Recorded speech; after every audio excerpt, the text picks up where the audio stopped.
بسم اللہ الرحمن الرحیم۔ تہجد کے وقت اللہ کا انعام۔ السلام علیکم ورحمۃ اللہ وبرکاتہ۔ کیسے ہیں آپ سب لوگ؟ امید کرتی ہوں سب لوگ خیریت سے ہوں گے۔ اللہ سب کو خوش رکھے اور ہر طرح کی بیماری پریشانی سے حفاظت فرمائے، آمین ثم آمین۔ تو چلیے ویڈیو شروع کرتے ہیں۔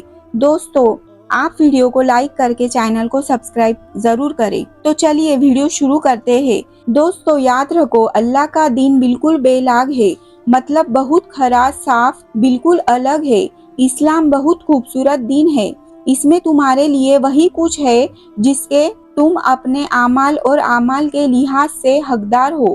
پیارے دوستو، پتہ ہے جسے پیار اللہ کی رحمت مل جاتی ہے، اس کے تمام بکھرے کام، اس کی بکھری زندگی پل بھر میں سنور جاتی ہے، بلکہ دنیا کے ساتھ آخرت بھی سنور جاتی ہے۔ اور پیارے اللہ اس سے راضی ہو جاتا ہے۔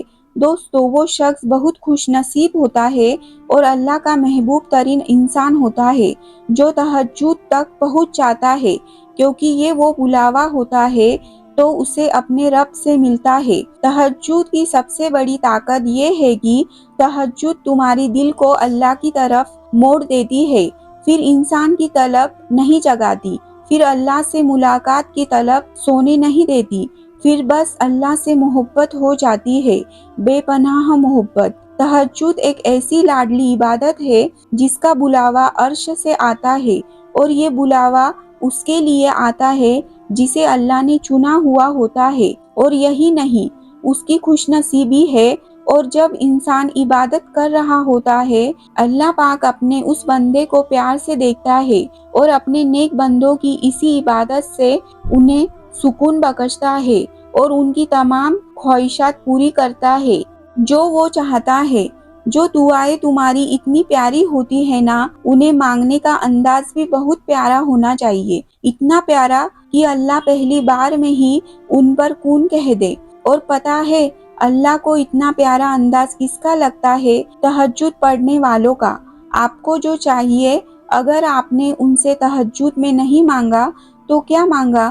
اللہ کے سامنے بہایا گیا ہر آنسو دعا ہے، اور اللہ کو تمہارے ہر آنسو سے محبت ہے، پھر وہ چاہے وہ آنسو صبر کرتے ہی بہایا گیا ہو یا کچھ مانگتے ہوئے بہایا گیا ہو، کیونکہ اللہ ہر آنسو کے پیچھے چھپی کہانی کو جانتا ہے۔ یہی کافی ہے کہ تم نے ان سے مانگا ہے، بس پھر وہ تمہارے تڑپتے ہوئے دل کے لیے معجزے کر دیتا ہے اور ساری ناراضگیاں اپنے کن پہ ختم کر دیتا ہے۔ اللہ تمہاری برداشت کی طاقت کو نہیں آزماتا، وہ تمہارے ایمان کا امتحان لیتا ہے، اور وہ انہی کو لیتا ہے جن کو وہ اپنا دوست بنانا چاہتا ہے۔ اللہ کو تمہارے برداشت کی حد معلوم ہے، اور وہ کبھی تمہیں اس حد سے زیادہ غم نہیں دے گا۔ تمہیں لگتا ہے اب تم تھک گئے ہو، مگر تھکتا تمہارا ایمان نہیں، بس حوصلہ گھبرا جاتا ہے۔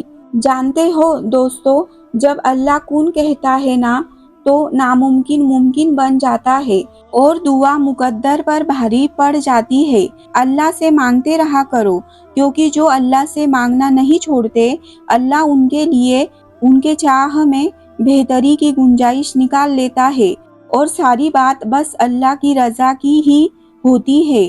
پھر چیزیں ہو یا لوگ، کھوئے ہوئے سب واپس مل جاتے ہیں۔ جس چیز کو ہم چاہتے ہیں، ہمارا دل چاہتا ہے، اسے اللہ سے مانگنے میں کوئی برائی نہیں۔ اگر برائی ہوتی تو اللہ مجھ سے یہ نہ کہتا کہ مجھ سے مانگو میں عطا کروں گا۔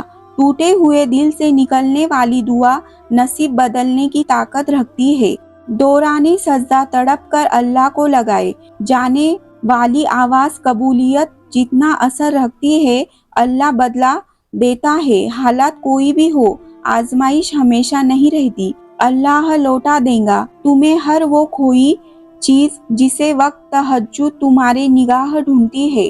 اللہ نے اگر دل دعاؤں کے جانب موڑا ہے تو کچھ تو ہے جو اس نے بدلنے کو سوچا ہے۔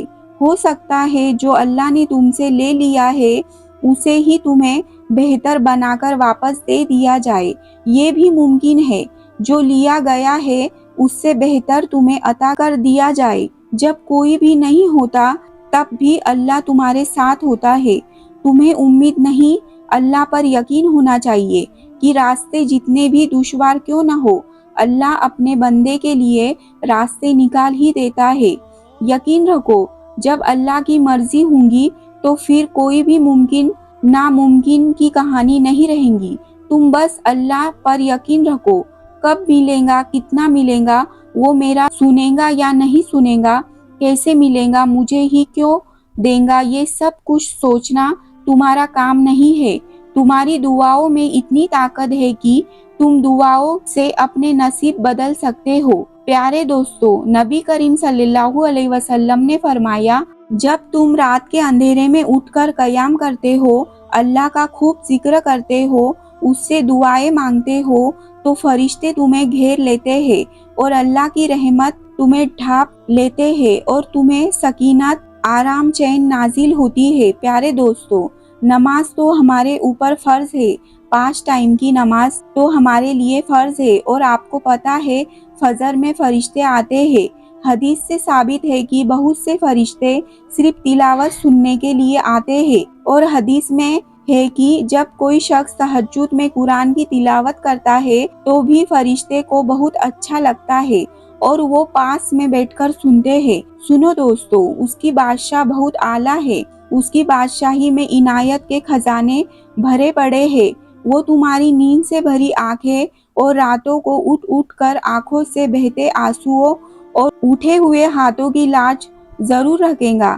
جانتے ہو پیارے، اللہ تعریف کرتے ہیں تہجد میں اٹھنے والوں کی، جو راتوں کی نیند خراب کرتے ہیں، سجدوں میں روتے ہیں، ہاتھ اٹھا کر مانگتے ہیں، تڑپتے ہیں، ہر مصلے پر ایسے بیٹھے ہوتے ہیں جیسے ان کے پاس کچھ نہیں سوا اللہ کے، اور پتہ ہے انہیں دیکھ کر اللہ بھی بہت خوش ہوتا ہے اور کہتا ہے، یہ وہ بندے ہیں جو مجھ سے وفا کرتے ہوئے اپنے بستروں سے بے وفا ہو جاتے ہیں۔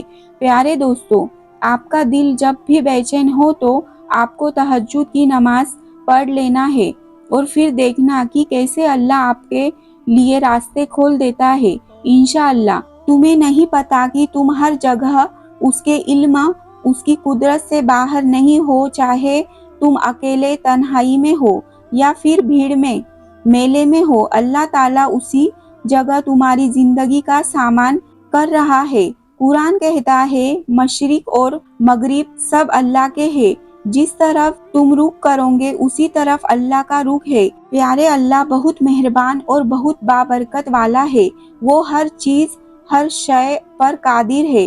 میرے پیارے دوستو، آپ سے گزارش ہے کہ اگر یہ ویڈیو آپ کو پسند آئی ہو تو ویڈیو کو لائک کریں، میرے چینل کو سبسکرائب بھی کر لیں تاکہ ایسے ہی ویڈیو میں آپ کے لیے لاتی رہوں گی انشاءاللہ۔ اللہ حافظ۔